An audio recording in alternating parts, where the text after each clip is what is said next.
nalikuwa tayari kuandika.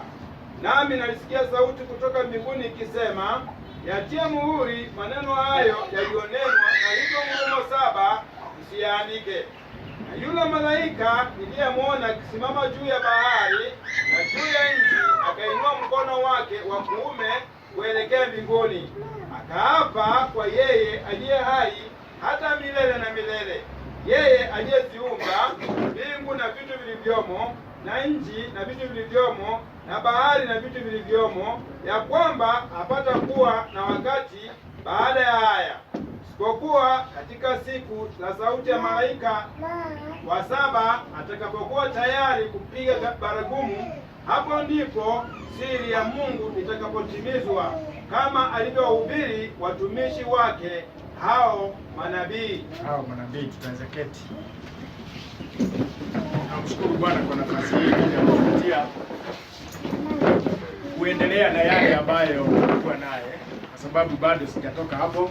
Kumbuka bado tunaongea kuhusu urithi wa bibi harusi, muhuri wa 7 ukiwa ndio urithi wa bibi harusi. Na tungesoma maandiko pale Mungu alimwambia Ibrahimu atembee, kwa sababu hivyo ndivyo tumekuwa tukifanya kiroho. Tumekuwa tukitembea kiroho ili tuweze kuelewa muhuri wa 7 na kujua yale ambayo yaliyomo na Bwana akitusaidia. Kumbuka Biblia inasema imani huja kwa kusikiza neno. So wakati tunajifunza haya, tunawekewa wazi na ndugu Branham nabii yale ambayo yako katika muhuri wa 7, tuujue, tuuelewe. Kumbuka hilo neno ndilo tutafanyisha kazi imani yetu, kwa sababu ndio haja ndio ahadi yake kwetu. Amen. Ndio urithi wetu. Ndugu Branham anasema hivyo, anasema hapa, now let us start like Joshua and Caleb. Our promised land is coming in sight even as theirs did. Tunawacha tusimame kama Joshua na Caleb. Nchi yetu ya ahadi inakuja ionekane kama vile yao ilionekana. Kwa hivyo ni kweli hii ni nchi ya ahadi. Nchi yetu ya ahadi, ndugu Branham anasema, inakuja ionekane. Tunajua muhuri wa 7 ndio ahadi yetu. Amen. Ndio ahadi yetu, ndio sababu tunafuata. Tena tunajua muhuri wa 7 ndio urithi wetu. Kwa sababu tumesoma Ufunuo 10 ndio isimamie hilo wazo. Kumbuka ndugu Branham alituonyesha nini? Alituonyesha wakati tulisoma Ufunuo 8:1, alipofungua muhuri wa 7 kukakimia kwa muda wa nusu saa. Tukaona ndugu Branham akituambia sasa tuhame kutoka Ufunuo 8:1 tuingie katika Ufunuo 10. Kwa sababu kile kinaendelea katika hiyo kimya ya nusu saa ni muhuri wa 7, na muhuri wa 7 ndio Ufunuo 10. Tukaona hivyo. Amen. So ndio sababu sasa tumesoma Ufunuo 10:1 hadi 7. Unaona? Kwa sababu hicho ndicho kinaendelea katika Ufunuo 8:1 kwa hali muhuri wa 7 unawekwa wazi. Ningetaka tuendelee moja kwa moja kwa neema ya Bwana ndio tuweze kuwa na nafasi ya kuelewa zaidi kuhusu muhuri wa 7. Bwana atusaidie. Na tusome katika hiki kitabu cha Seven Seals, ni mihuri 7. Kitabu cha mihuri 7. Ningetaka tusome page 501. Page 501 katika muhuri wa 7. Brother Branham anasema nini? Page 501 paragraph, naweza chukua paragraph 231. Anasema akiongea kuhusu muhuri wa 7. Yeye anasema katika hiki kitabu cha muhuri, anasema hivi: we must remember that this 7th seal is the end of time. Amen. Of all things. Amen. Atika tukumbuke huu muhuri wa 7 ndio unamaliza wakati kwa kila kitu. Amen. So muhuri wa 7 ndio unamaliza wakati kwa kila kitu, anatuambia. Anasema that's right, ati hiyo ni kweli. The things written in the 7th seal book sealed up. Yale mambo yameandikwa katika kitabu cha hiyo mihuri 7 na yametiwa mihuri. Of the plan of redemption from before the foundation of the world, yenye yanaongea kuhusu mpango wa ukombozi kutoka kabla ya misingi ya ulimwengu. It every bit ends. Yote inaishia katika huu muhuri wa 7. It is the end, na ndio mwisho. Anaendelea kusema it is the end of the struggling world, ati ndio mwisho wa ulimwengu wenye una yuba unakasana. It is the end of struggling nature, ati ndio mwisho wa maumbile yenye yanakasana, yanaugua, struggling, yanaugua. You know, anaendelea kusema it is the end of everything, ndio mwisho wa kila kitu. In there it is the end of the trumpets, ati na hapo ndani ndio mwisho wa hizo tarumbeta. It is the end of the vials, ndio mwisho wa hizo vitasa. It is the end of the earth, ndio mwisho wa dunia. It is even the end of time, na ndio hata mwisho wa wakati. Kwa hivyo wakati unaishia katika muhuri wa 7, tunaingia katika umilele. Wakati unaishia katika muhuri wa 7, tunaingia katika umilele. Sasa tuko katika wakati. Thank you Lord. Okay, tuendelee. Kuna siri hapa nilikuwa nataka kusema tu. Unaona, ndani ya mioyo yetu sasa ufunuo wa muhuri wa 7 umetuingiza katika umilele. Hallelujah. Lakini mwili huu bado tuko katika wakati. Tutatoka katika wakati mwili huu utabadilishwa, ndio tuingie katika miili iliyo ya milele. Nilisita hapo, although ilikuja kwa mawazo wangu. Tayari sasa ndani ya mioyo yetu tumebeba umilele. Kwa sababu muhuri wa 7 umefunua umilele huo. Bwana Yesu Kristo asifiwe sana.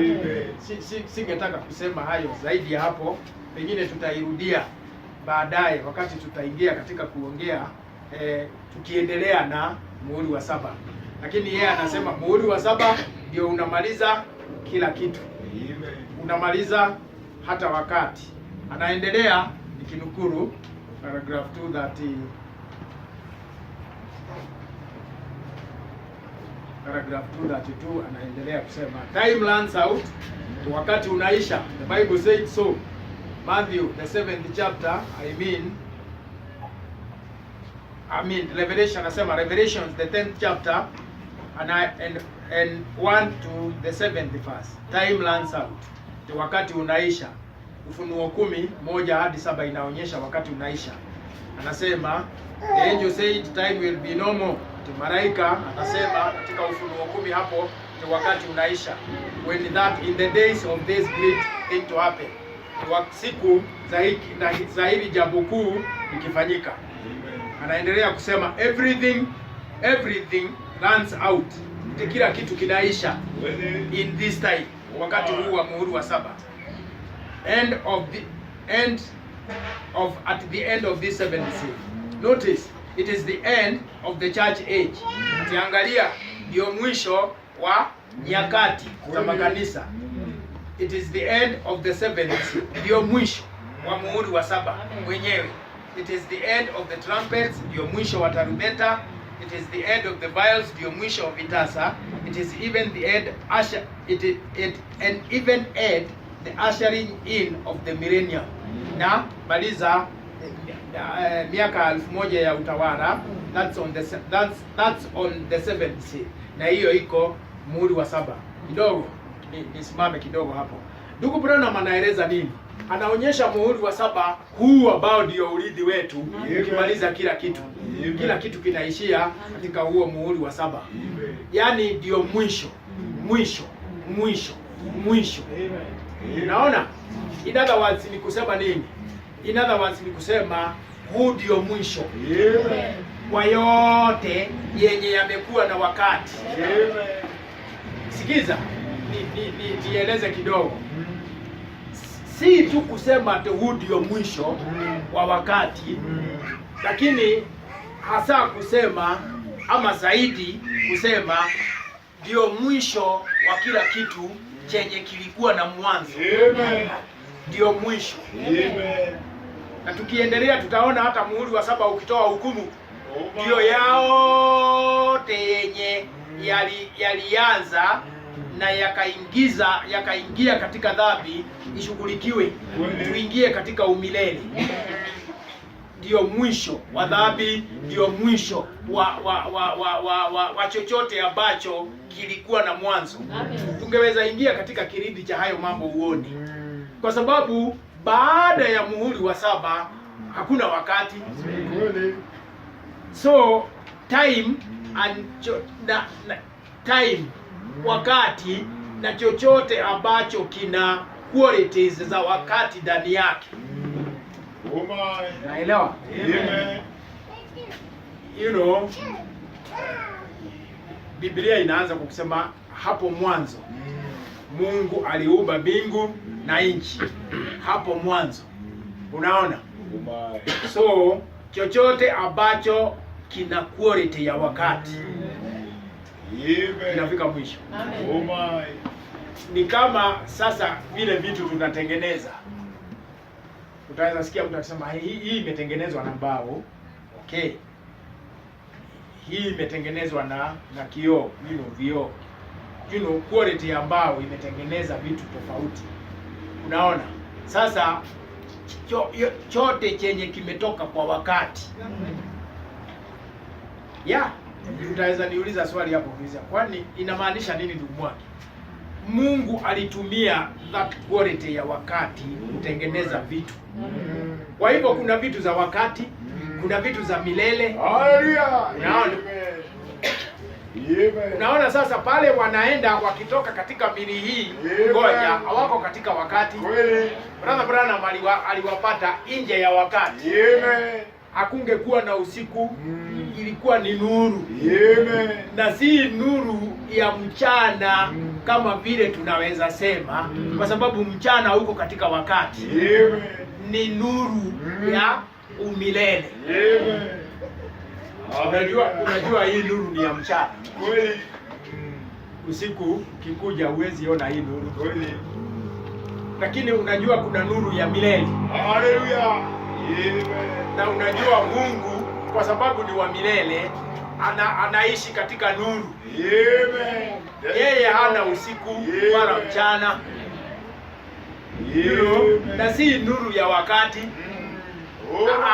Tunaongea kuhusu umilele. Okay. Brother Branham anaongea kuhusu hayo. Na ukiwa na nafasi utaweza soma kitabu cha hiki cha The Feast of the Trumpets,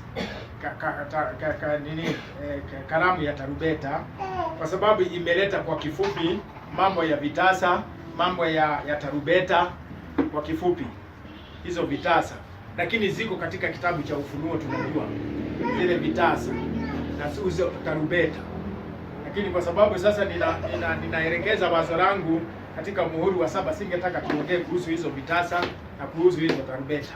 Lakini ukichukua ujumbe wa Feast of the Trumpets, karamu za tarubeta, Ndugu Branham anaongea kuhusu hizo vitasa. Kwa hivyo muhuri wa 7 tumeona unamaliza wakati. Unamaliza wakati. Tutarudi baadaye hapo kuhusu wakati, tukifuata kuhusu wakati, lakini tuendelee na muhuri wa 7 vile Ndugu Branham anasema hapo katika paragraph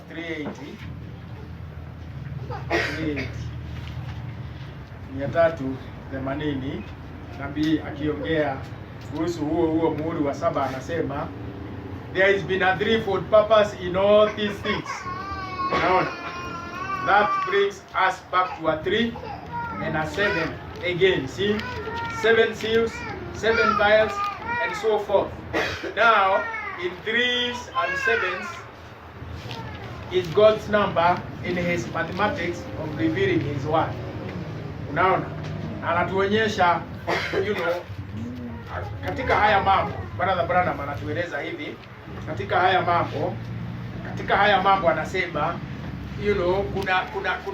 kuna njia ya Mungu yenye anatumia ya kufunua katika haya mambo.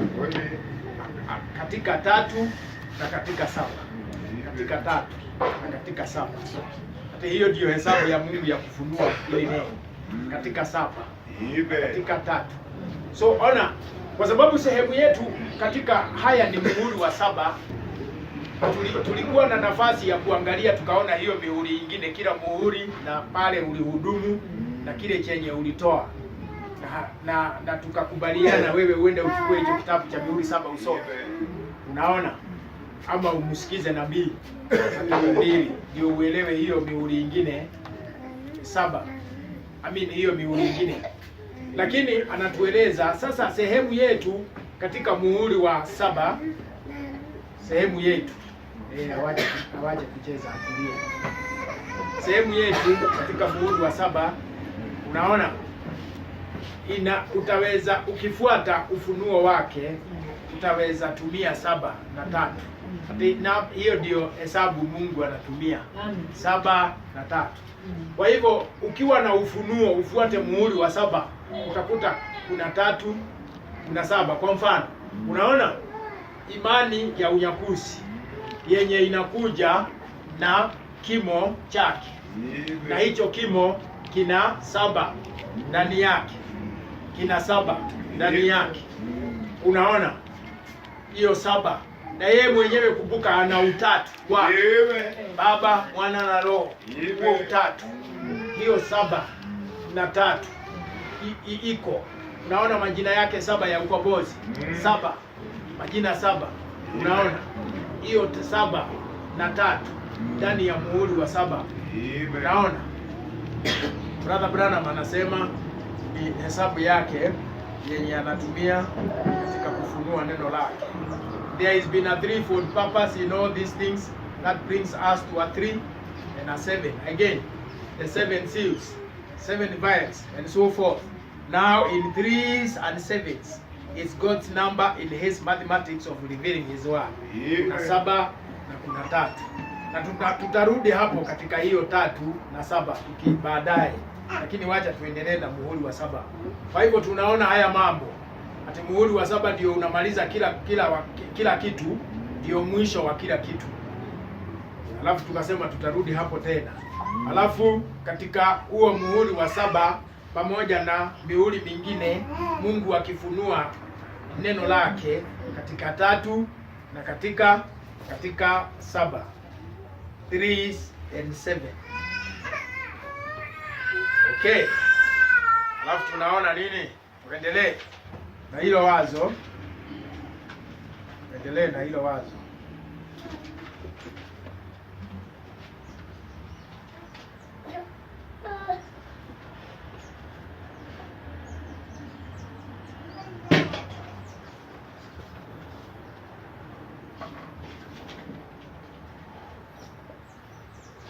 Anasema okay.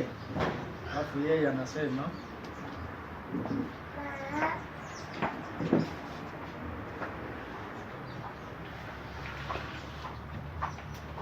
katika paragraph 238 anasema hii tuliona yeye akisema notice, ataangalia the breaking of this seal was so great, kuvunjwa kwa huu muhuri wa 7 kulikuwa kukuu hivi kwamba heaven was hushed by it, mbinguni ilikimya kwa sababu yake, in silence for the space of half an hour, hata ikakimya kwa muda wa nusu saa. Now nabii anasema is it great, what is it? Ati sasa sio ni kuu, ati ni nini? It was hushed, ikakimya. Heavens, there wasn't a thing moved for half an hour. Hakuna kitu kilisonga kwa muda wa nusu saa. Hakuna kitu kilisonga kwa muda wa nusu saa. Anasema now half an hour might not be long if you are having a good time, but in the suspense of between life and death it seemed like a millennium. It was so great. Kawaida itaweza onekana kama nusu saa ni kidogo, lakini katika hali kama hii ya mauti na uhai ni kuu. Ni kuu. Unaona? Anaendelea anasema okay. John couldn't even write it. Yohana hata angeandika. No, he was forbidden to write here. Alikatazwa asiandike. See, he didn't light it, but this is silence. Hakuandika, ikakimia. And the 24 elders that stood before God, they are happy with their harps. They quit praying their harps. Na wale wazee 24 wenye usimama mbele ya Mungu wakipiga vinanda vyao wakakimia.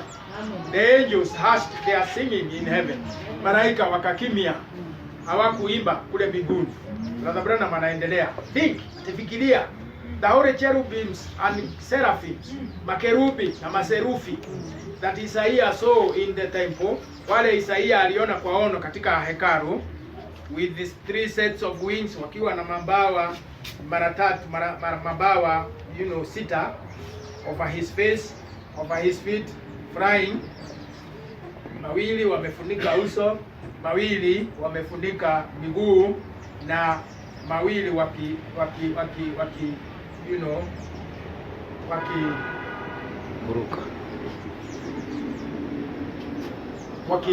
wakienda naye, kupaa naye katika hiyo hali ya kupaa.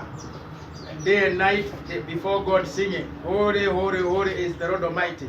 Usiku na mchana mbele ya Mungu wakipasa sauti, mtakatifu, mtakatifu ni Mungu, ni Bwana Mungu, Mwenyezi Mungu. And even when they walked in, come into the temple, the posts of the temple moved with their presence. Na wangeingia wakitoka, na ile vikingi vya hekalu vingetikisa. And this holy seraphim hushed up, hata hawa wakakimia. Angels quit singing, malaika wakakimia.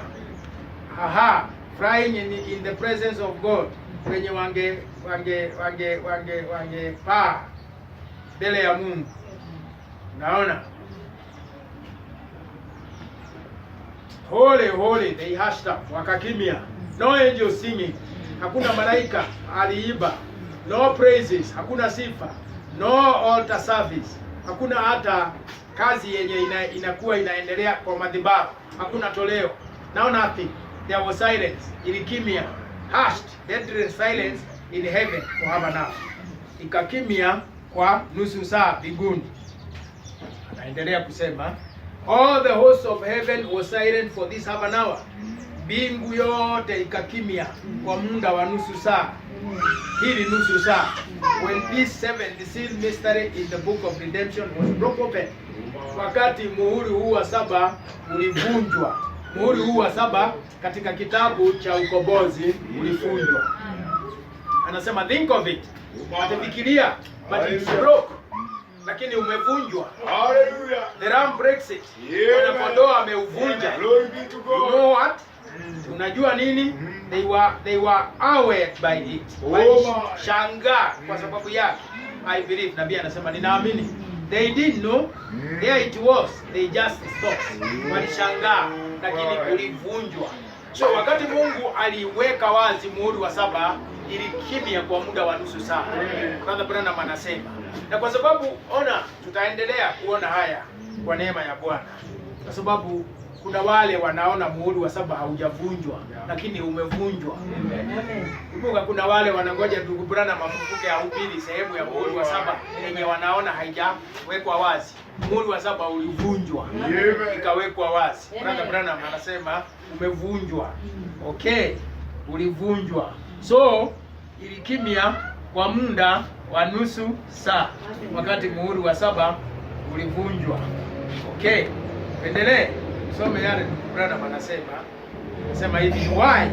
Paragraph 245 anasema why? Kwa nini? What is it? Hata ilikuwa nini? None of us know. Hakuna mwenye anajua. Sikiza. But I'm going to tell you my revelation of it. Lakini nitawaambia ufunuo wangu kwake. Yes. Kwa hivyo kuna kile ndugu Branham aliona. Yes, wakati muhuri wa 7. Hallelujah. Kuna kile chenye aliona. Anaendelea kusema hivi. And now I'm not prone to be a fanatic. If I am, I'm ignorant of it. See, I'm not given away to such as really as carry-ons and imaginary things. Anasema yeye si mtu wa akili yake ni timamu. Haongei mambo yenye hajui. Najaribu kuleta uzito ndio wajue kile ambacho aliona. Si mambo tu anasema. Anaendelea kusema hivi, and I've said some things might have been kind of threat to some people, but when God comes around behind it and vindicates it and says it's the truth, then that's God's word. See, it may seem strange that we see.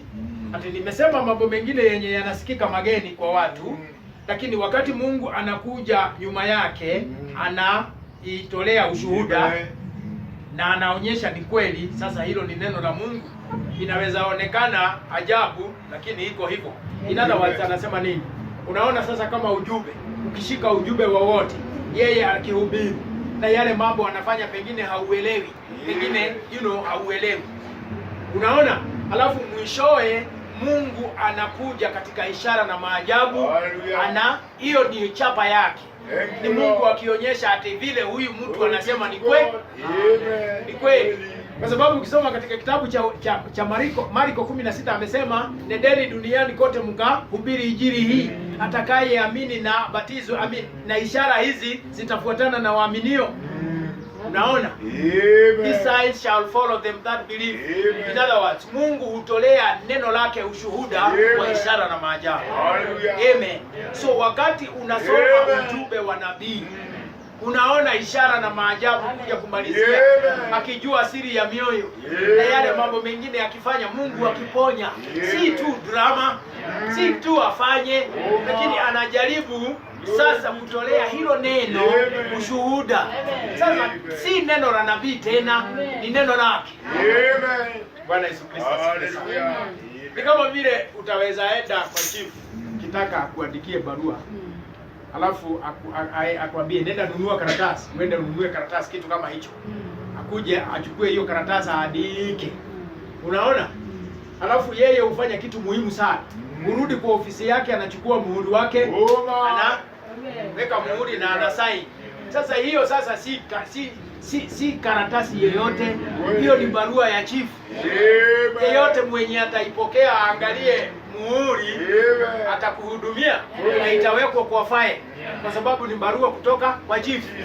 Naye wakati ndugu Branham angeongea, ona kama ingefika hapo, ingekuwa ni maongezi ya mtu yeyote yule. Lakini wakati Mungu anakuja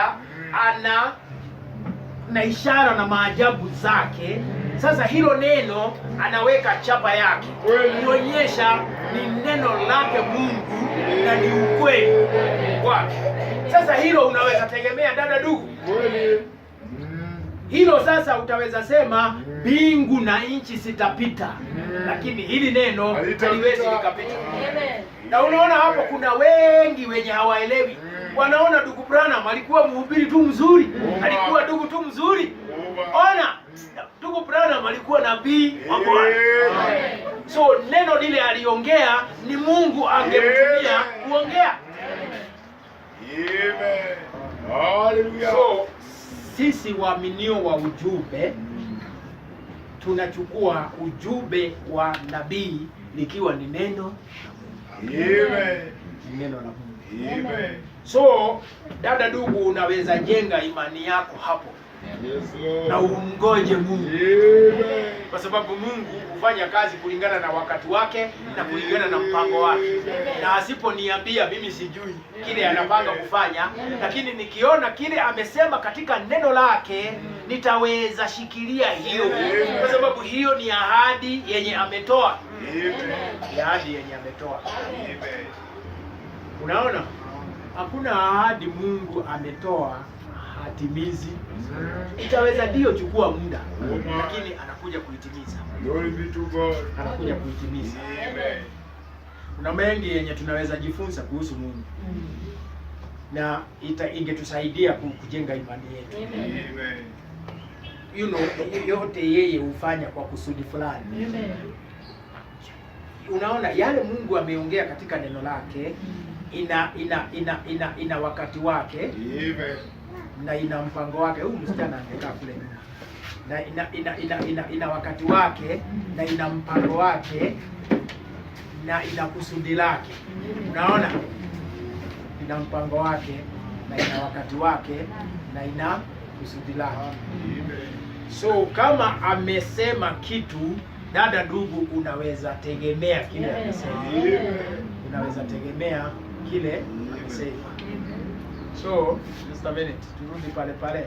Brother Branham sasa anasema okay, and now anasema hapo, tukiendelea kusoma, and now as certain as I stand in the platform tonight, I had the revelation that revealed it's in a threefold manner that I will speak to you by God's help of a fold of it. And then let's go over that first. Here is the revelation. To begin with, what I want to tell you, what it is, what happens, is that those 7 thunders that he hand thunder and was forbidden to write, that's what the mystery is. Laying behind those 7 consecutive thunders rolling out. Naona anasema ati huo muhuri wa 7, ufunuo ule alipata wa muhuri huo wa 7, anasema uko katika hatua 3. It is in a threefold manner. Uko katika hatua 3. Okay. So nakumbuka pale ametoka kutuambia Mungu katika hesabu ya kufanya kazi yake ni katika 3 na 7. Sasa anatuambia huu muhuri wa 7 uko katika hatua 3. Okay. Ate na yeye atatuambia kuhusu hatua 1. Anatuambia hiyo hatua 1 ya kwanza 1 ni hizo ngurumo 7 wakati zilitoa sauti zake. Kama vile tumeona katika kitabu cha Ufunuo 10, ati malaika akiapa, you know, na alipofanya nini, vile tumesoma hizi ile ngurumo 7 zikatoa sauti zake. Unaona? And he had in his hand a little book open, Revelations 10:2. He had in his hand a little book open, and he set his right foot upon the sea and his left foot on the earth, and cried with a loud voice as when a lion roareth. And when he had cried, 7 thunders uttered their voices. Alipo pasa sauti yake, ngurumo 7 ikatoa sauti zake. So ngurumo 7 ni hatua 1 ya hatua 3 zenye ziko katika muhuri wa 7. Unaona, ni hatua ya kwanza, ni hatua 1 na ni hatua ya kwanza katika hizo ngurumo 7. Okay. Naona ni hatua 1 na ni hatua ya kwanza katika hizo ngurumo 7. Just a minute. Anaendelea kusema, now why? Let us prove why. It is the secret that no one knows about. John was forbidden to write about it, even write a symbol about it. Notice on the opening of this 7th seal, it is also in a threefold mystery. Ati kufunguliwa kwa huu muhuri wa 7 kuko katika hatua zake 3. Ati this one will speak, this one will speak and have spoke. That is the mystery of the 7 thunders. Ati hii nitanena, nimeinena na nitanena, ni siri ya ngurumo 7. The 7 thunders in heaven will unfold this mystery. Ati ngurumo 7 mbinguni hata. Sasa hapo hauwezi sema ngurumo 7 sitafunua, kwa sababu ukisoma katika bridge anasema ngurumo 7 wa ufunuo. Mehi na atuonyeshe na muonyeshe bibi harusi jinsi ya kujiandaa. Na ukisoma katika kitabu cha Kristo, just a minute, ukisoma katika huu ujumbe wa kuunganika kwa siri kwa bwana harusi na bibi harusi, anaongea kuhusu yeye akiwa hilo wingu. Anaongea kuhusu hilo wingu likiwa ngurumo 7. So ngurumo 7 ni mtu. Ngurumo 7 ni Bwana Yesu Kristo. In other words, tutaweza sema hivi, na ni kweli, ngurumo 7 katika ufunuo wake ni Kristo akiwekwa wazi. Haya, kuna ngurumo 7 katika ufunuo wake na kuna ngurumo 7 katika madhihirisho yake. Unaona? Ngurumo 7 katika ufunuo wake ni Kristo akiwekwa wazi, ndio atoe imani ya unyakuzi. Amen. Ngurumo 7 katika madhihirisho yake ni sauti 7 kwa ajili ya kumfufua aliyelala. In other words, tunasema nini? Kristo anaanza kwa kujifunua wakati huu akiwa ngurumo 7. Amen. Kwa sababu hakuna njia nyingine utaeleza ni kwa nini nabii anasema ngurumo 7 wa ufunuo, na amuonyeshe bibi harusi jinsi ya kujiandaa. Amen. Na hakuna vile tutaeleza kwa nini anasema ati wakati wa hizo ngurumo malaika anashuka na anasema ni mjumbe, ni Kristo na ni mjumbe, kuonyesha kuna ujumbe wa bibi harusi kwa ajili ya unyakuzi, na huo ujumbe ni yeye ngurumo 7 anauleta. Amen. Amen. Tunaendelea tu polepole. Unaona sasa, at the seven thunders in heaven will unfold this mystery. Ngurumo 7 mbinguni ataweka hii siri wazi. Unaona? Anasema ngurumo 7 mbinguni ataweka hii siri wazi. Okay. Haya. It will be right at the coming of Christ, because Christ said no one knew when he would return. Na itakuwa ni wakati wa kuja kwa Bwana, itakuwa ni wakati huo Kristo atakuja, kwa sababu yeye alisema hakuna mtu mwenye angejua kuja kwake. Okay. So brother Branham nabii anatuonyesha nini hapa katika hiyo nukuru? Anatuonyesha wakati Kristo atakuwa tayari kwa kuja, angeshuka kwa ajili ya kulete ufunuo huo. Amen. Angejifunua wakati huo. Amen. Na ona, anasema the seven thunders in heaven will unfold this mystery. Unaona? Ngurumo 7 mbinguni ingeweka wazi ufunuo huo ukija kwa bibi harusi. Na kitu ambacho kinahitaji ufunuo ni kitu ambacho kimefichwa. Ona, so huko si kule ataonekana na kila mtu. Lakini anajifunua. Revealing himself. Akijifunua. Hali pengine nabii anasema making himself known. Akijijulisha. Amen. Bwana Yesu Kristo asifiwe sana. Okay. Seven thunders in heaven will unfold this mystery. So ametoka kutuambia muhuri wa 7 sehemu ya kwanza ni ufunuo wa ngurumo 7. Unaona?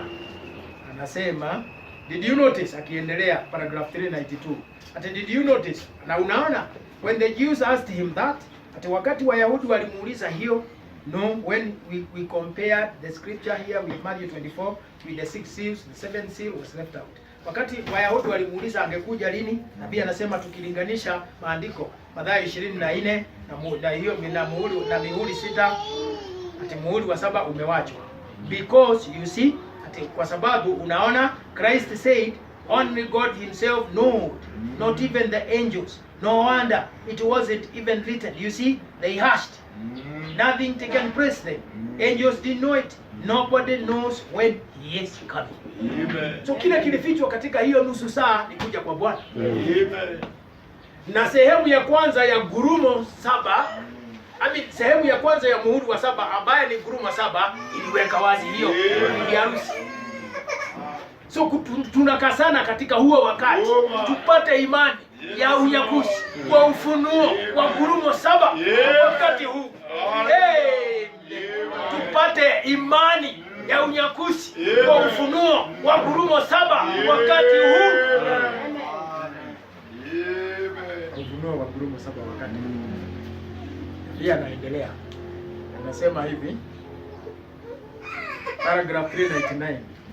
Anasema, and here ati sasa when the 7th seal, when he opened it, he also committed it again. Wakati alivunja hiyo mihuri, aliruka muhuri wa 7. Wakati Kristo angeeleza hiyo katika Mathayo 24. Unaona? he omitted it. He also omitted it again. Aliiwacha. See? Unaona? See, so we see that it is a complete mystery. Na tunaona ni siri. Ni siri.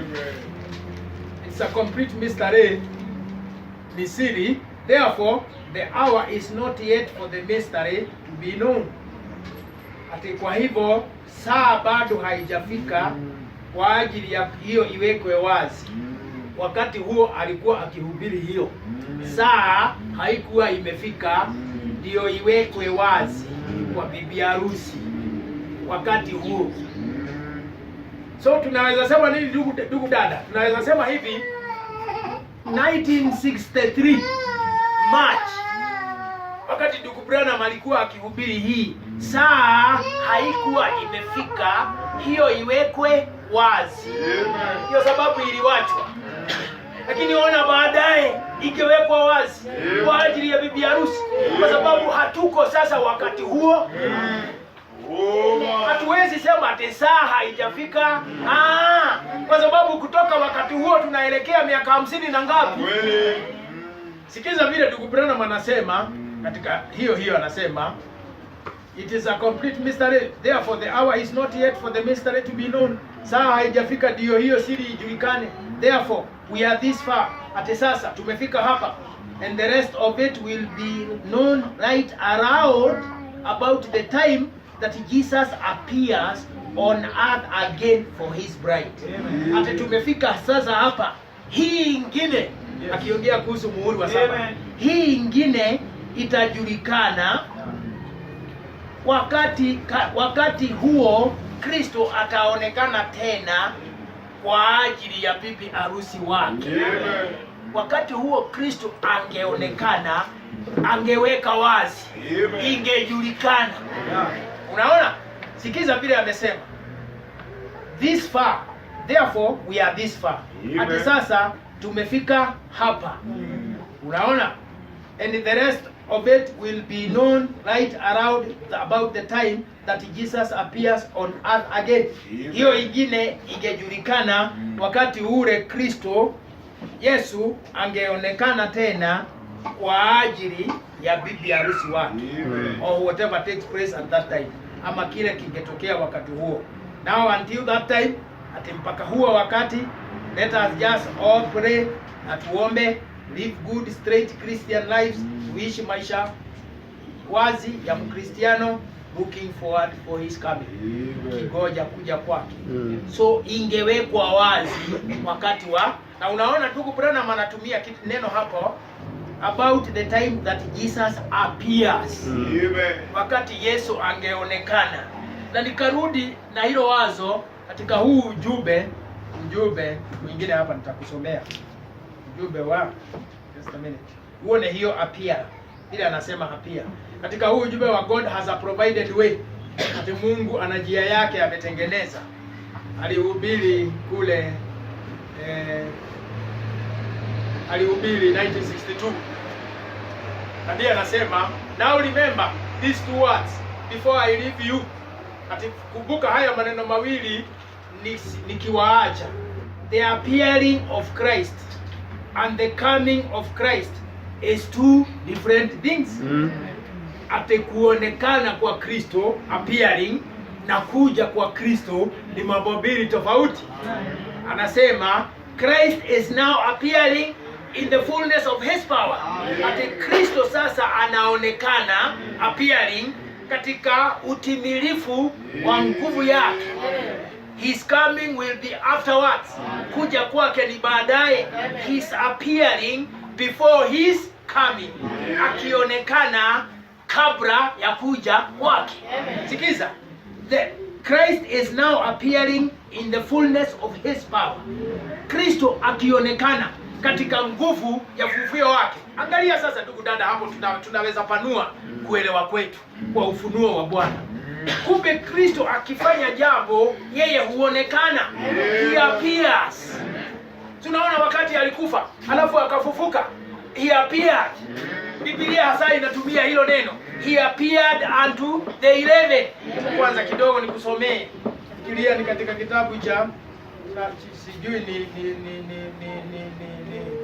katika kitabu cha Luka, kama ningepata katika kitabu cha Luka, just a minute, tusomee katika kitabu cha Luka.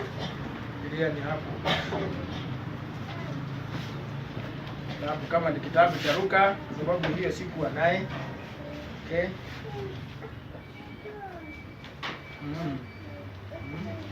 Katika kitabu cha Luka 20 na inasema, kitabu cha Luka 24 mstari wa 13 inasema, and behold, two of them went up that same day to a village called Emmaus, which was from Jerusalem about 80 furlongs. And they talked together of all these things which had happened. And it came to pass that while they communed together and listened, Jesus himself drew near and went with them. Unaona? Hapo sasa aliwatokea hao wawili, Cleopas na mwenzake, akawatokea, akaenda pamoja naye. Alikuwa tayari amefufuka, akawatokea. Na ukisoma uendelee, ungeona hilo neno akiwa nalo, angetokea wao. Unaona? Angetokea wao. Just a minute. Jaribu kukuonyesha kitu hapo. Aona, angeendelea kuwatokea, ninajaribu kuokoa wakati. Angewatokea apia. Bwana Yesu akiwa na jambo anafanya. Unaona, wakati angetutoa katika ukweli, uongo wa udhehebu kutuleta katika ukweli wa neno. Kiapia da tu brother. Akatokea akiwa malaika wa ndugu Branham. Appearing, kutokea kwake, kuonekana kwake ni tofauti na kuja kule. So how many times will he appear before his coming? Ataonekana mara ngapi kabla ya kuja huko? Yeye ndiye anajua. Lakini unaona, angeonekana, he would appear. Amen. So brother Branham anatuambia nini hapa? The appearing of Christ and the coming of Christ ni mambo mawili tofauti. Kuonekana, tunatumia neno kuonekana, appearing, na kuja, coming, ni mambo mawili tofauti. Sasa hapa ndugu Branham ametuambia nini? Ate paka pale. Unaona pale, tukirudi pale tulikuwa tunanukuru pale, anasema, and here, when the seventh seal, when he opened it, he also omitted it again. See, we see that it is a complete mystery. Therefore, the hour is not yet for the mystery to be known. Therefore, we are this far. Ati saa haijafika ndio hiyo siri iwekwe wazi. Sasa tumefika hapa. And the rest of it will be known right around about the time that Jesus appears. Hiyo yenye alikuwa amewekewa wazi. Na kumbuka alituonyesha katika muhuri wa 7 hizo hatua 3 zake.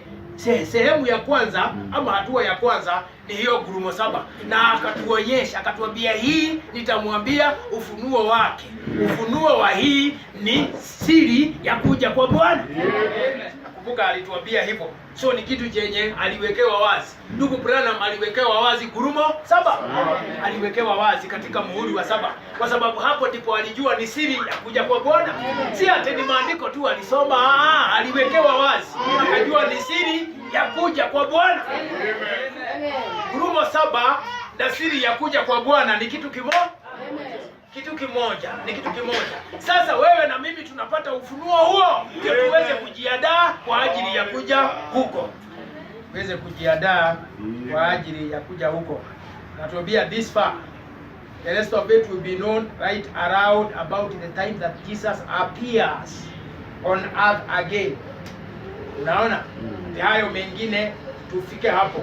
Haya mengine yatajulikana wakati Yesu ataonekana tena duniani kwa ajili ya bibi harusi wake. Unaona? Anasema hivyo. Okay. Na tukaona kutokea, kutokea na kuja ni mambo mbili tofauti. Sasa turudi tuongee kuhusu huyu muhuri wa 7 tukiendelea. Sikiza vile nabii anasema. Tukiwa na hilo wazo, amesema hizo hatua 3. Alituonyesha ni katika 3 na katika 7. Haya mambo yamewekwa wazi. So here he says, hiyo kitabu cha mihuri 7 paragraph 234.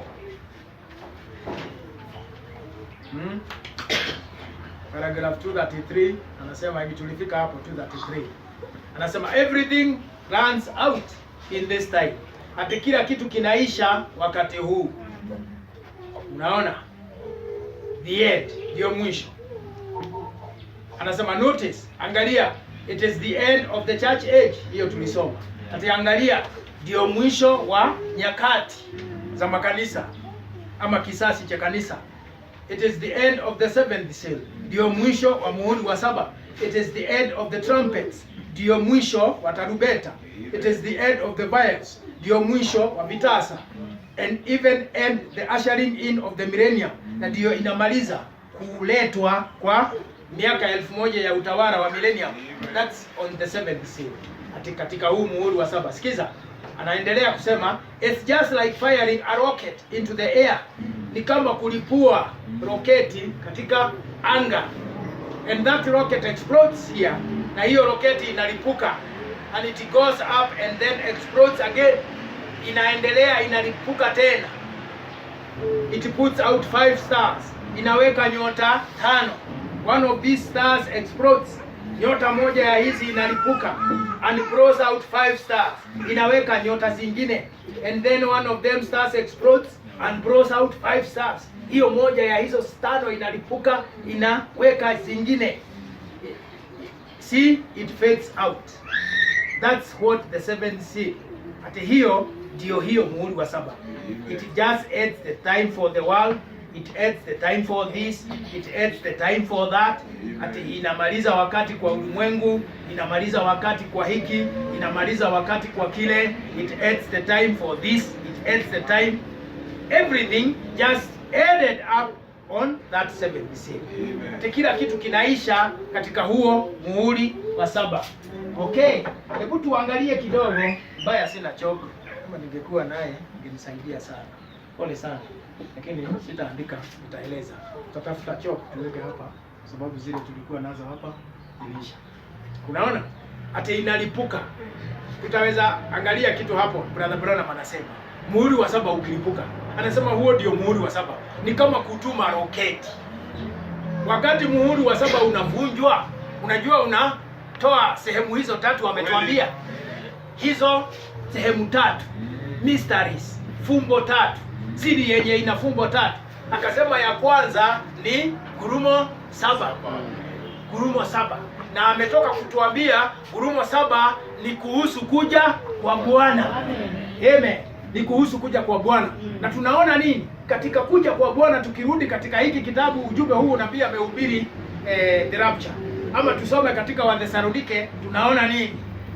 Tunaona Wathesalonike 10 na Wathesalonike 4. Wa kwanza 4:13, Wathesalonike wa kwanza 4 na 6. Wathesalonike wa kwanza 4. First Thessalonians 4. Branham anasema nini?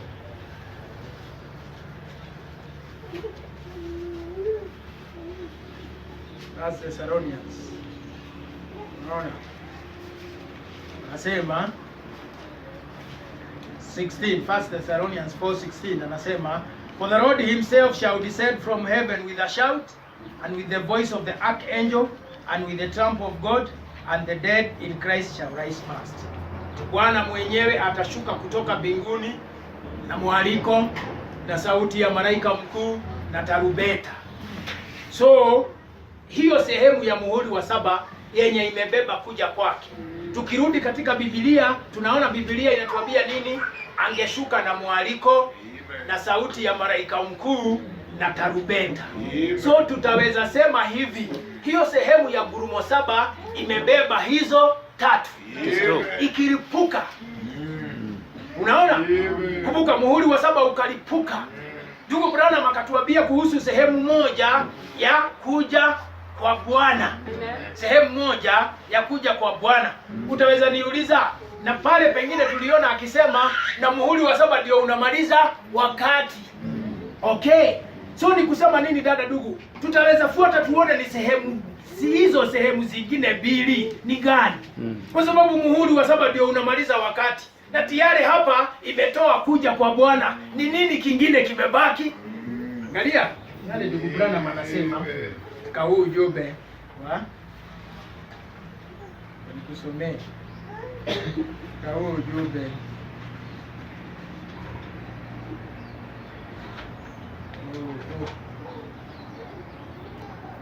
ndugu Branham, question 175 katika page question and answers page 175 nasema hivi, niuliza swali anajibu.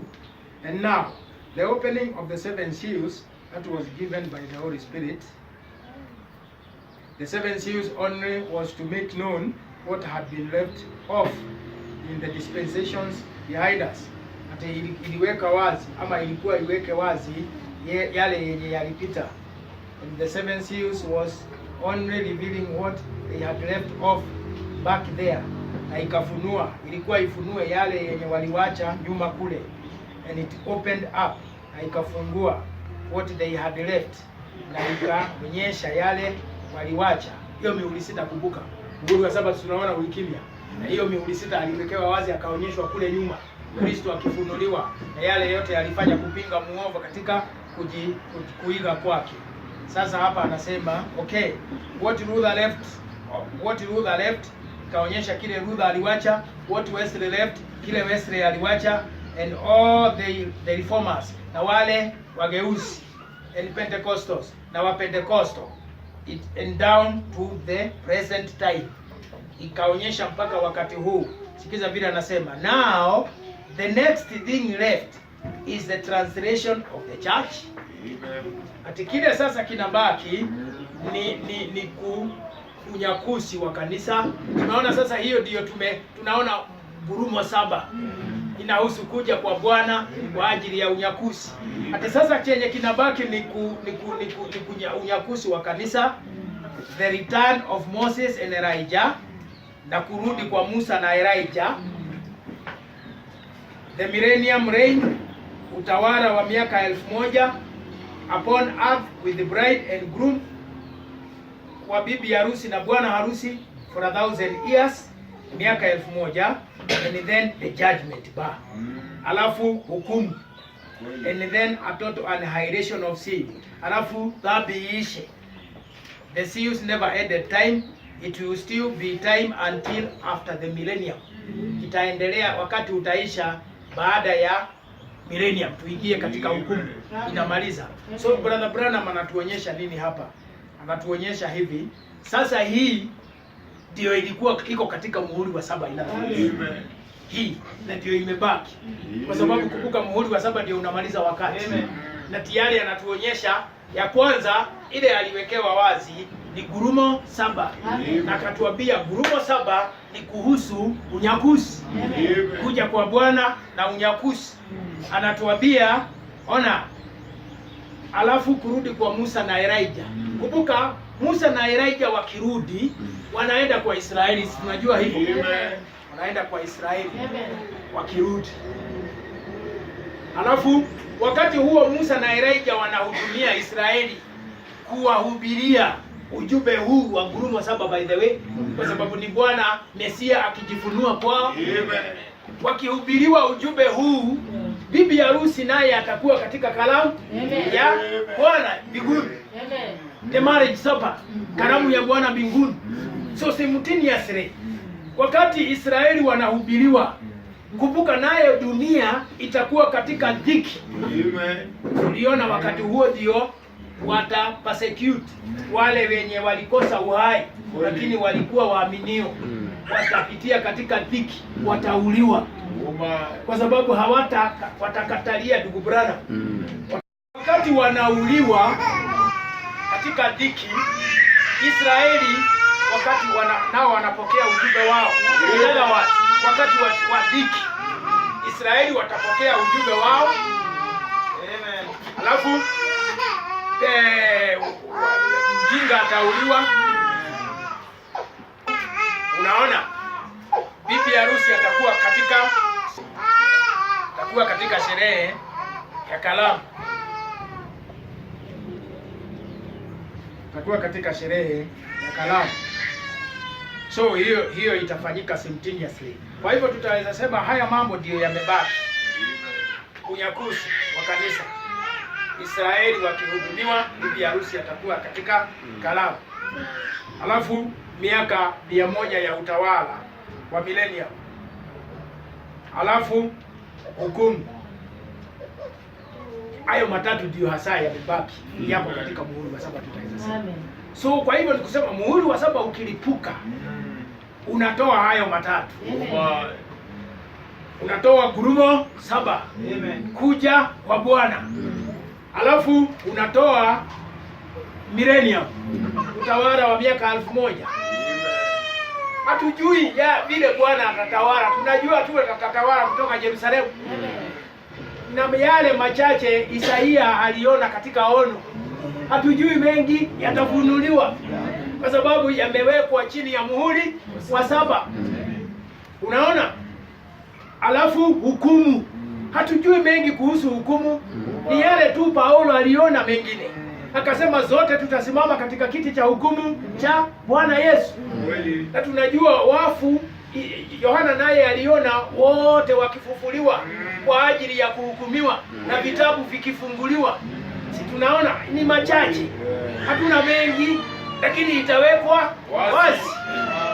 Itawekwa wazi. Unaona? Hata hatuna mengi tunajua kuhusu karamu ya harusi. Hatuna mengi tunajua tu tutapewa taji zetu. Na tunajua tutamuwekelea Bwana taji yake. Tunajua tutaitwa kwa majina. Na kila mmoja ana historia yake itapeanwa. Malaika wakisikiza na kila mtu akisikiza vile dada ndugu ulishindana hapa duniani na ukasimamisha imani, maisha yako itawekwa wazi namna hii. Haleluya. Na tunajua hayo kwa sababu ni kidogo tu, lakini mengi yamekimia. Vile tutaitwa, vile itakuwa, hatujui. Unaona? Alafu ajabu ni kwamba maisha yetu yanakuwa record.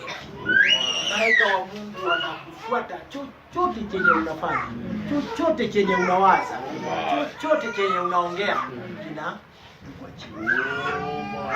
Kinawekwa chini. Unaona? Inawekwa record. Na sio tu waaminio, hata wenye dhambi watahukumiwa kwa hayo mambo. Ndio sababu dada ndugu, ona nikwambie, sisi tumeokolewa. Amen. Hiyo ni jambo moja muhimu sana. Unaona? Yale yote tulitenda tulikiri mbele ya Mungu. Amen. Haya, kutoka hapo sisi hufanya makosa.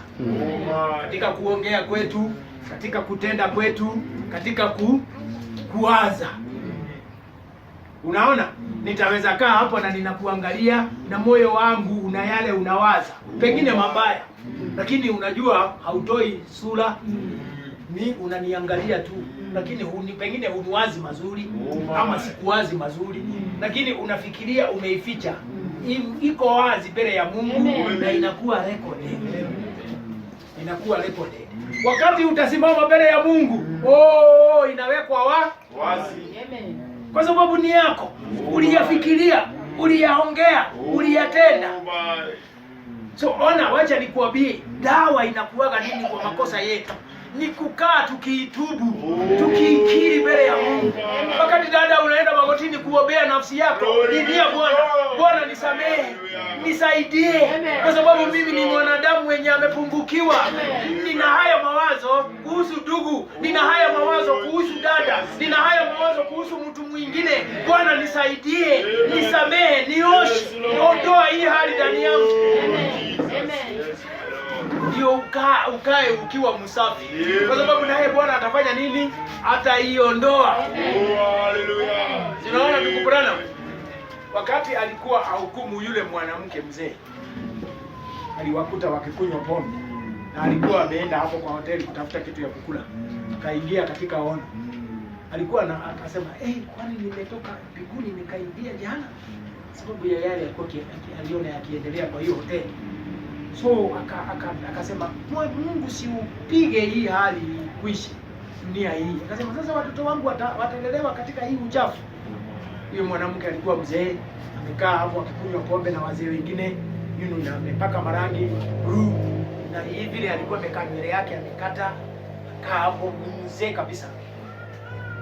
Branham hiyo ilimchukisha.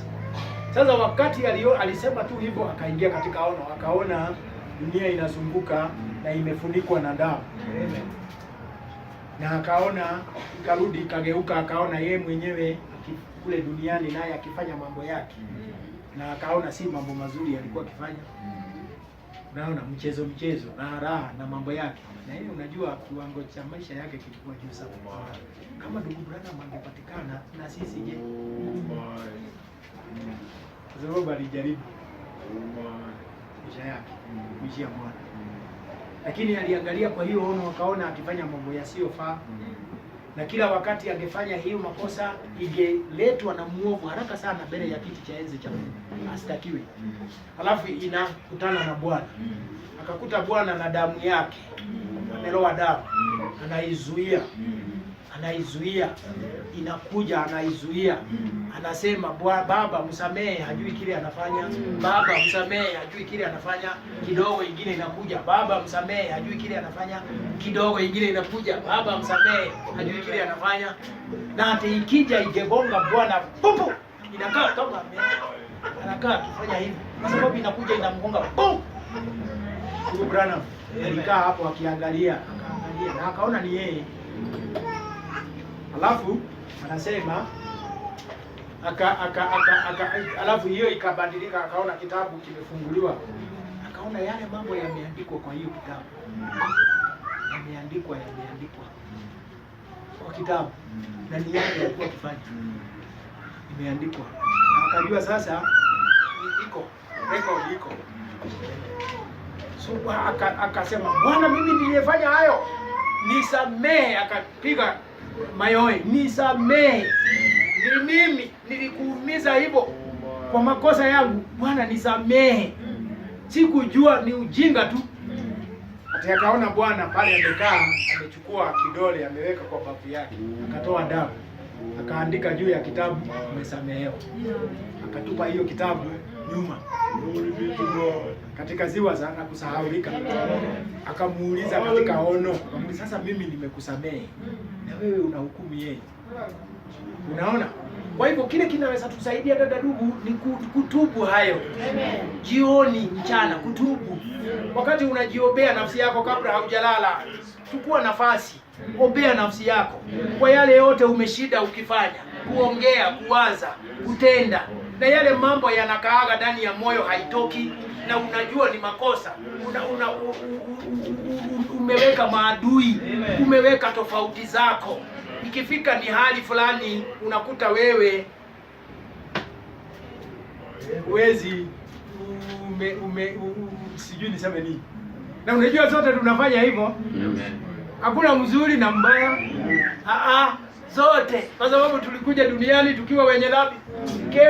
Came into this world shaped in sin. Biblia inasema born in sin, shaped in iniquity, come to this world speaking light. So ni wewe utetee nafsi yako, ni mimi nitetee nafsi yangu. Na wacha kujifanya, wacha nikuambie. Kwa sababu utajifanyia nani? Mwishowe si ni wewe na dhambi zako. Amen. Afadhali tuwe watu wenye tunaelewa, kwa sababu haya mambo si mchezo. Mimi nikwambie, Mungu nisaidie, nililie machozi makosa yangu, lakini ona tuna nafasi yenye Bwana ametupatia kupitia katika damu. Tuna nafasi tumepewa kupitia katika damu yake kushughulikia hiyo makosa. Tukikosa imeandikwa, tutakutana naye. So what is Brother Branham saying here? Turudi kwa hii kwa sababu ya wakati wetu unakwisha. Brother Branham anasema kuna muhuri wa 7 umebeba kuja kwa Bwana, alafu millennium, alafu hukumu. Sasa wakati unaisha. Nakumbuka alituambia katika 3 na katika 7. Na anasema unalipuka. Kumbuka pale tulisoma. Inalipuka, inatoa sehemu 5. moja ya hiyo ikilipuka inatoa zingine. Yeye anasema nini? Angalia, tukirudi katika muhuri wa 7 tunaona hiyo kuja kwa Bwana. Hiyo muhuri wa 7 unalipuka, pop, unatoa kuja kwa Bwana. Ngurumo 7 unatoa millennium, unatoa hukumu. Okay, alafu kuja kwa Bwana kunalipuka. Kuja kwa Bwana kukilipuka, unaona kunatoa nini? Pale tumesoma katika kitabu cha Wathesalonike, unatoa the shout, mwaliko, unatoa the shout, the voice, sauti ya malaika mkuu, unatoa the trumpet, tarumbeta. Hiyo imetoka katika hiyo sehemu ya kuja kwa Bwana, obviously, kwa sababu Bwana mwenyewe atashuka kutoka mbinguni na mwaliko na sauti ya malaika mkuu na tarumbeta. Hizo zote zinatoka, na unaona ni tatu zinatoka hapo. Ona, ukishika sauti, tutaendelea naye kwa sababu hiyo ni sehemu ya muhuri wa 7 yenye inatuigiza katika ngurumo 7. Ukiona sauti, the shout, sauti, ndugu Branham anatuambia ni nini? Ni ujumbe wa kufunguliwa kwa hiyo mihuri. Unaona, ujumbe wa kuja kwa Bwana, na ndio ulimleta ndugu Branham. The shout ni ujumbe wa ndugu Branham akiwekewa hiyo mihuri 7 wazi. Hiyo ni wakati wa the shout, si wakati kule nyuma akihubiri na kuponya wagonjwa na kubatiza katika jina la Bwana Yesu Kristo. Si ukweli wa Biblia. The shout, sauti, haiko katika ukweli wa Biblia. Hiyo ni wakati muhuri wa 7 unafanya nini? Unavunjwa kwa ajili ya kuja kwa Bwana. Huo ni ujumbe wa bibi harusi. Unaona? Shout. Alafu the voice, wakati wa sauti ya malaika mkuu. Brother Branham anaonyesha hapo ndipo malaika mkuu anashuka. Pale tumesoma katika Ufunuo 10. Sasa ufunuo uje kwa bibi harusi wakati wa the voice of the archangel. Ufunuo ukija kwetu wakati wa trumpet, anatuonyesha wakati wa madhihirisho. Wakati sasa tunaingia kipindi cha madhihirisho.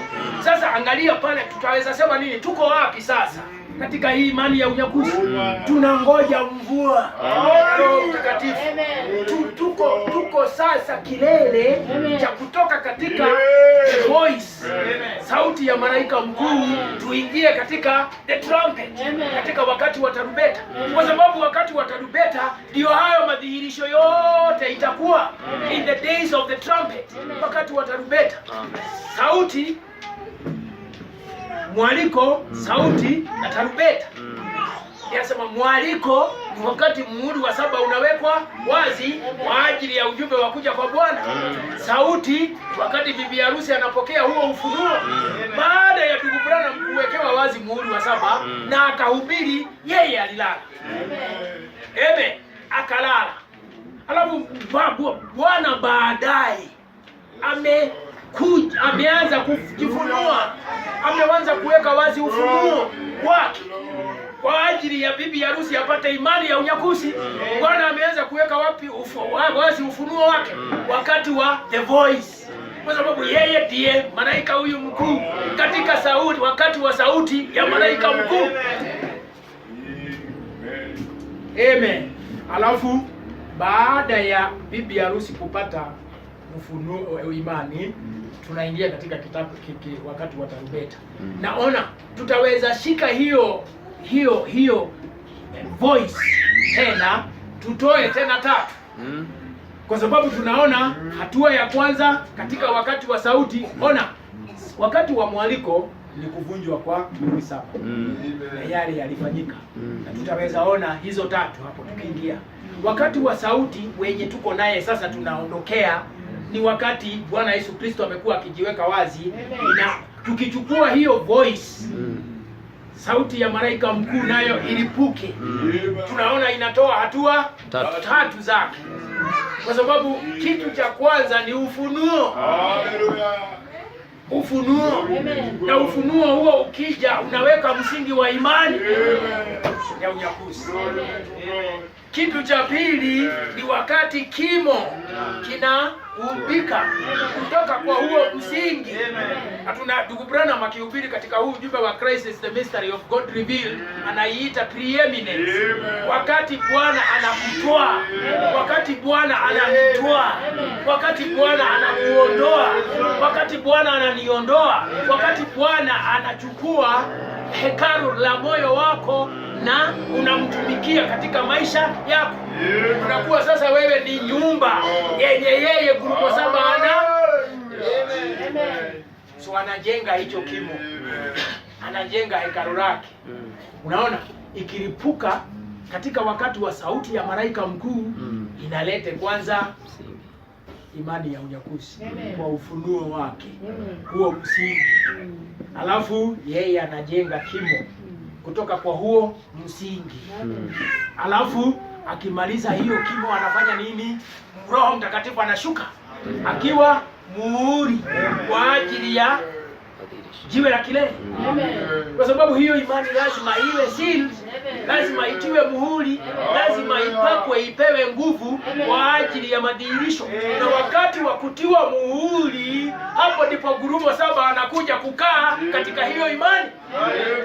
In other words, niseme hivi, katika ufunuo hakuji kuishi. Hivyo ndivyo ndugu Branham anaonyesha katika kimo cha mtu mkamilifu, anaonyesha katika majina ya kukufuru, anaonyesha ati katika ufunuo ni yeye akijiweka wazi ndio tupokee imani iliyo hai ya unyakuzi. Tupokee imani iliyo hai ya unyakuzi.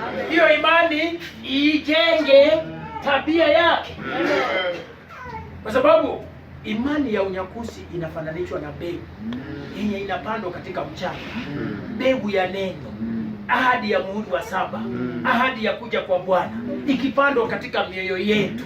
Hiyo mbegu italete kulingana na aina yake. Amen. Na aina ya hii mbegu ni unyakuzi. Hallelujah. So itadai mbegu hiyo ikichipuka ni nini inaleta? Inaleta imani ya unyakuzi, kwa sababu ni mbegu ya unyakuzi. Amen. Kipanda mahindi sinamea mahindi, haimei maharagwe, inamea mahindi. Hii haiwezi leta kingine ndani ya moyo wako. Expressly inameesha imani ya unyakuzi. Inameesha imani ya unyakuzi. Imani, nimesema imani haimeeshi unyakuzi, inameesha imani ya unyakuzi. Hiyo imani ya unyakuzi lazima ikue, lazima itoe sura yake, lazima ilete mazao. Amen. Kwa sababu hii ni imani aina yake. Imani ya unyakuzi ni imani aina yake, ni imani yenye ina tabia ya Bwana. Imani yenye ina tabia ya Bwana. Labda hiyo imani ikikomaa kuonyesha sasa kuna mazao. Mazao gani? Kuonyesha imani iliyokomaa, imani yenye inaweza dhihirisha unyakuzi. Roho Mtakatifu anamwaga, upako unakuja, na huo upako unabebana na Gurumo 7. Siku ya Pentecost yeye alishuka. Amen. The anointing of God, upako wa Roho Mtakatifu ukiandamana na yeye. Amen. Wakati wa mababa zetu, na sisi ndio tunarejeshwa katika imani ya mababa zetu. Amen. Akishuka ni yeye atakuja. Yeye atakuja. Hallelujah. So Gurumo 7 akija kukaa ndani ya imani yenye amejenga katika moyo wa bibi harusi. Amen. Alafu ndio katika kipindi cha tarumbeta. Nakumbuka kipindi cha tarumbeta ni madhihirisho. Kipindi cha tarumbeta ni kipindi cha madhihirisho. Amen. Unaona? Na ukishika tarumbeta ilipuke, unapata nini kwanza? Wafu katika Kristo wakifanya nini? Wakifufuka. Kwa sababu inasema nini katika maandiko? Bwana mwenyewe atashuka kutoka mbinguni na mwaliko na sauti ya malaika mkuu na tarumbeta, na wafu katika Kristo watafufuka. Sisi tulio hai tutabadilishwa mwili. So wafu wakishafufuka, sisi tulio hai tunabadilishwa mwili, na zote tunaenda kumlaki Bwana Yesu Kristo katika mawingu. So tatu zinatokea hapo katika the trumpet. Wafu katika Kristo wakifufuka, sisi tulio hai tukibadilishwa mwili, kipindi cha siku 30 ya 40, alafu zote tunafanya nini? Tunaondoka. Kumbuka ni katika tarumbeta tutaona huduma ya mvuto wa tatu. Haleluya! Katika tarumbeta tutaona huduma ya mvuto wa tatu. Kwa sababu hapo sasa ndipo bibi harusi anaingia katika huduma. Baada ya kushukiwa na Roho Mtakatifu, hata mababa zetu waliingia katika huduma wakati walishukiwa na Roho Mtakatifu. Hata mtapokea nguvu wakati Roho Mtakatifu atakapowajilia, na mtakuwa mashahidi wangu.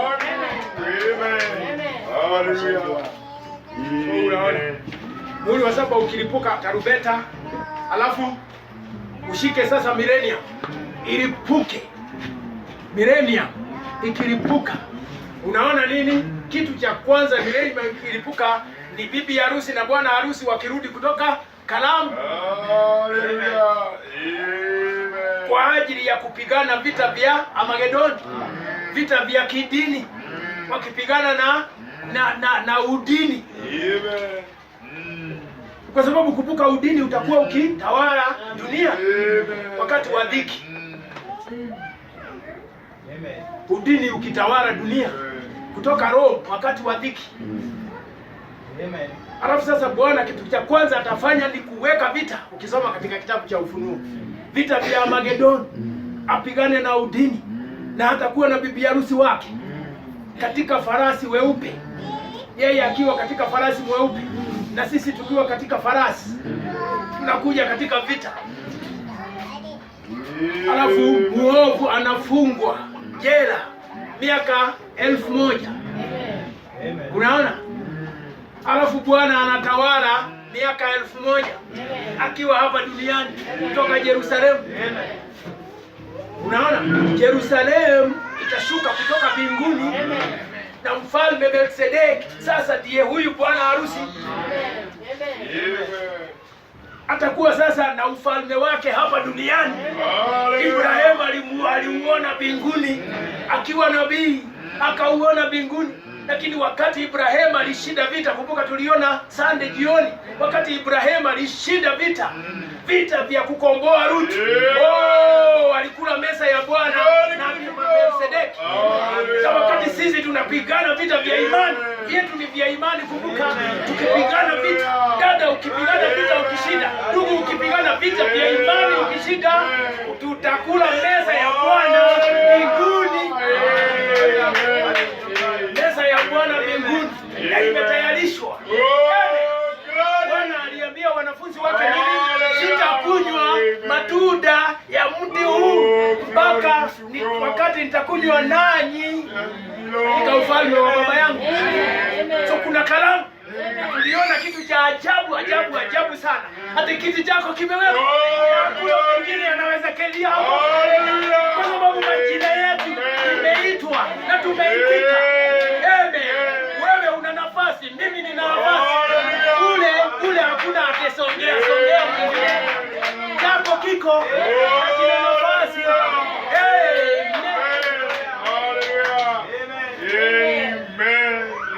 Wakati kila kitu kitakwisha. Amen. Tutaketi kula mesa ya Bwana. Unaona, wakati walikula mesa ya Bwana na Abrahamu, walikuwa wanafanya nini? Walikuwa wanasherehekea ushindi wa Ibrahimu. Walikuja wafalme kusherehekea ushindi wa Ibrahimu. Alipigana vita akakomboa Ruth. Wakati tutaketi kula mesa ya Bwana mbinguni, tutakuwa tukisherehekea ushindi wetu hapa duniani.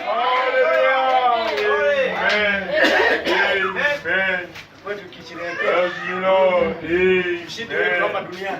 Yes, Lord. Ushindi unaoonekana. Kwa sababu utakuwa na taji. Na hiyo taji ina maelezo ya ile vita ulipigana. Unaweza niambia ni vita gani ndugu Mwangi? Vita vya imani. Sikiza, si vita vya ukiwa mzuri, lakini vita vya kuamini na kupokea kile Bwana amesema katika neno lake na kusimama naye. Ni vita vya kuchukua huo upanga wa neno na kukata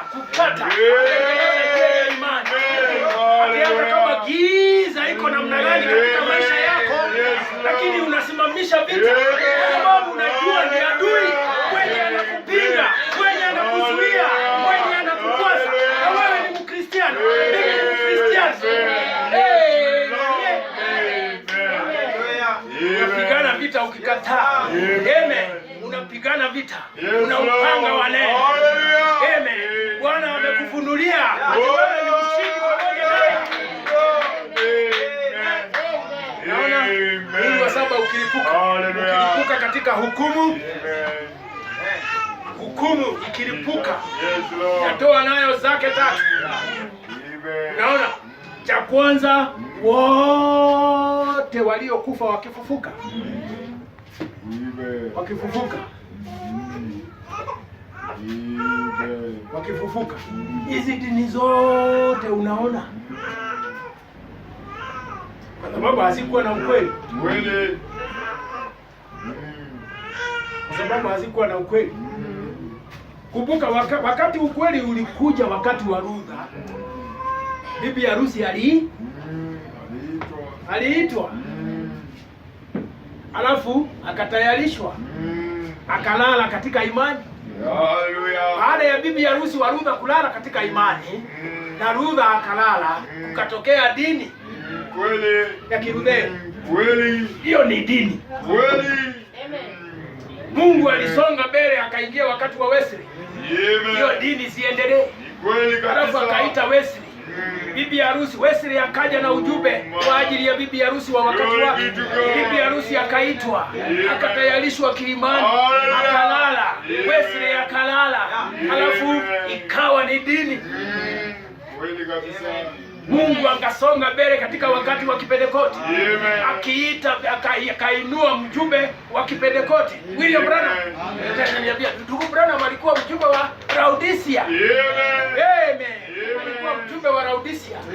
Ona, akamuinua mjumbe wa Laodicea akiwa na ukweli wa neno. Amen. Akiwa na ukweli wa neno.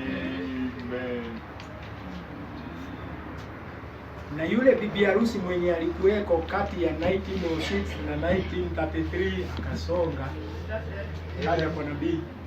Kulikuwa na akina F.F. Bosworth na wale wengine wa Pentekoste wenye walimjua Mungu katika ishara na maajabu, lakini hawakuwa na ukweli wa neno.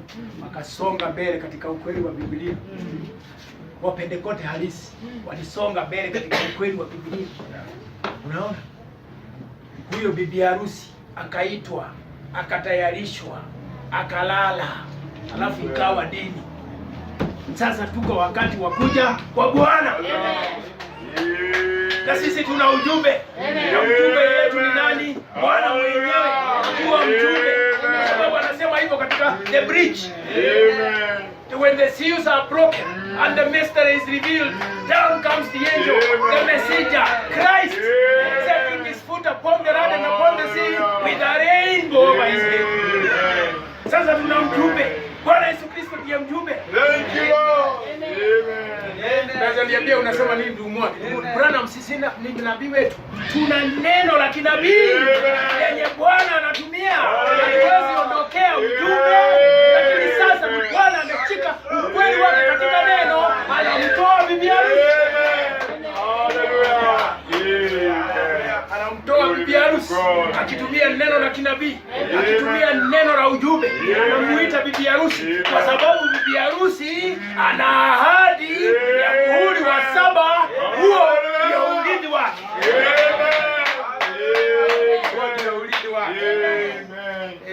Amen. So, kilete haya yote. Tutaendelea naye kwa neema ya Mungu.